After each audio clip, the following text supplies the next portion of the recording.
90களில் முன்னணி நடிகை உச்சத்துல இருந்தப்போ சினிமா விட்டு விலகுன அழகி இப்ப பல கோடிக்கு அதிபதி யார் தெரியுமா? சினிமாவில் வாய்ப்பு கிடைக்காம வெளியே போனவங்க நிறைய பேர் இருக்காங்க. ஆனா சினிமாவில் உச்சத்துல இருந்துட்டு திடீர்னு சினிமா விட்டு விலகி இப்ப பல கோடிக்கு அதிபதியாகவும் ஒரு பிசினஸ் விமனாவும் இருக்கிற ஒரு நடிகையை பத்தி பார்க்கலாம். நிகழ்கால சினிமாவில் கூட பன்முக நட்சத்திரம் அப்படின்ற கருத்து உருவாக்குறதுக்கு முன்னாடியே அதை வாழ்ந்து காட்டினவங்க ரம்பா.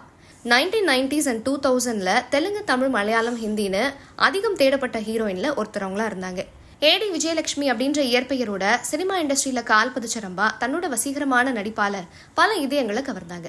சல்மான் கான், ரஜினிகாந்த், மம்முட்டி, சிரஞ்சீவி, பிரசாந்த், விஜய்னு பல முன்னணி நட்சத்திரங்களோட ஜோடி சேர்ந்து நடிச்ச ரசிகர்களால இன்னைக்குமே நினைவு கூறப்படுற வெற்றி படங்களை கொடுத்திருக்காங்க. ரம்பாவோட திரையுலக பிரவேசம் ஒரு திரைப்பட கதை மாதிரி அமைஞ்சது. 1992ல ஹரிஹரன் டைரக்ட் பண்ண மலையாள இசைப்படமான சர்க்கம்ல தங்கமணி அப்படின்ற கேரக்டர்ல நடிச்சு அறிமுகமானாங்க.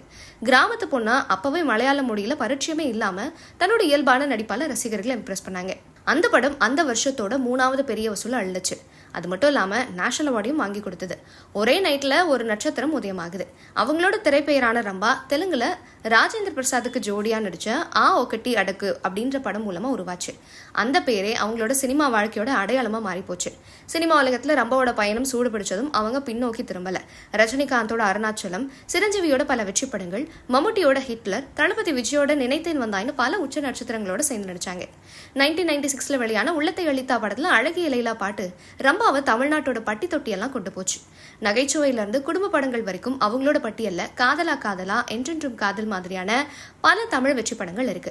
1995 வருஷம் மிதுன் சக்கரவர்த்தியோட ஜல்லாட் படம் மூலமா பாலிவுட்ல கால் பதிச்சாங்க. அதுக்கப்புறம் கோவிந்தா, அனில் கபூர், சுனில் ஷெட்டின்னு பலர் கூட நடிச்சாங்க. 1997ல ரஜினியோட அருணாச்சலம் படத்துல நந்தினி கேரக்டர்ல நடிச்சாங்க.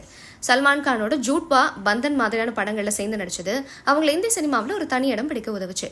2010ல ரம்பா தன்னோட குடும்ப வாழ்க்கையில கவனம் செலுத்த முடிவு பண்ணாங்க. கனடாவை சேர்ந்த தொழிலதிபர் இந்திரகுமார் பத்மநாதனை லவ் பண்ணி கல்யாணம் பண்ணிக்கிட்டாங்க. இப்ப டொரண்டோவில் குடியேறியிருக்காங்க. இந்த கப்பலுக்கு லாவண்யா, சாஷா, ஷிவின் அப்படின்னு 3 குழந்தைங்க இருக்காங்க. 2011ல திலீப் அண்ட் கலாபவன் மணி நடிச்ச மலையாள படமான தி ஃபிலிம் ஸ்டார் தான் அவங்களோட கடைசி படம். நடிப்புல இருந்து விலகி இருந்தாலும் ஜோடி ஆர் யூ ரெடி சீசன் 2 மாதிரியான ரியாலிட்டி ஷோஸ்லயும் ஜட்ஜா கலந்துக்கிட்டு ரசிகர்களோட கான்டாக்ட்ல இருக்காங்க. ஸோ ரம்பா இப்போ தன்னோட ஹஸ்பண்ட் இந்திரகுமாரோட தொழில கலந்துக்கிட்டு இருக்காங்க. இந்திரகுமார் கனடாவை தளமா கொண்ட ஒரு ஃபர்னிச்சர் அண்ட் இன்டீரியர் டிசைன் நிறுவனமான மேஜிக் வுட்ஸோட தலைவரா இருக்கார்.